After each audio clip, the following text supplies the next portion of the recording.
Mr. Musyoka did not have security that he was entitled to.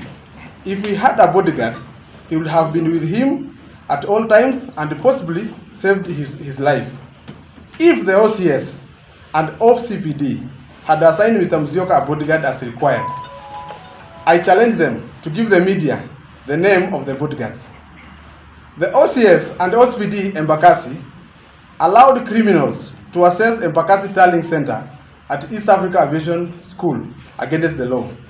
To provide a conducive environment for the IEBC official, only accredited agents were to be allowed to access the tallying center, and the names of these agents were available at the IEBC agent attendance register daily.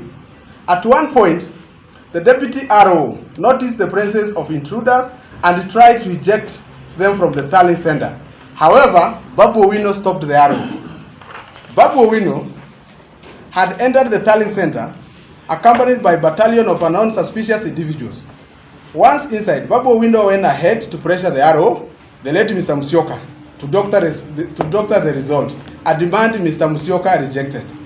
In a grave fear for his well-being, Mr. Musyoka never left the tallying center during the electoral process. He even slept there because of hooligans who followed him at every turn. Babu Owino and his team camped at the tallying center in 2 cars. Babu Owino official car, which was full of gun and machete, and a small car, Fielder, which was also full gun. The Fielder car is the one that was monitoring Mr. Musyoka movements. At the fateful day, Mr. Musyoka arrived at ESC Tallying Center as usual.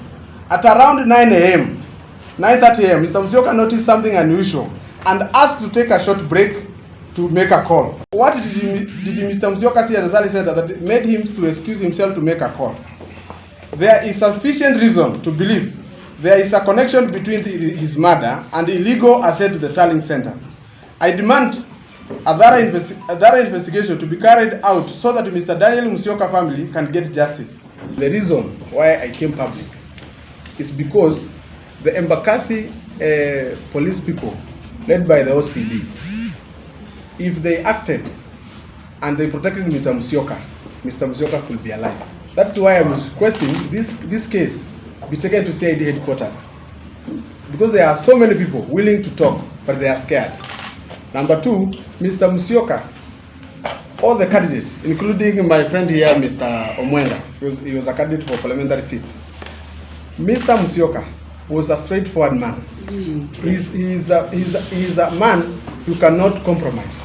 But I believe he was killed because Mr. Musyoka had noticed a lot of allegations from the POs from the polling station, and he had told them actually there in the tallying center that most of them belonged to jail because of what they had done. So Mr. Musyoka was specifically killed because of the election, nothing else.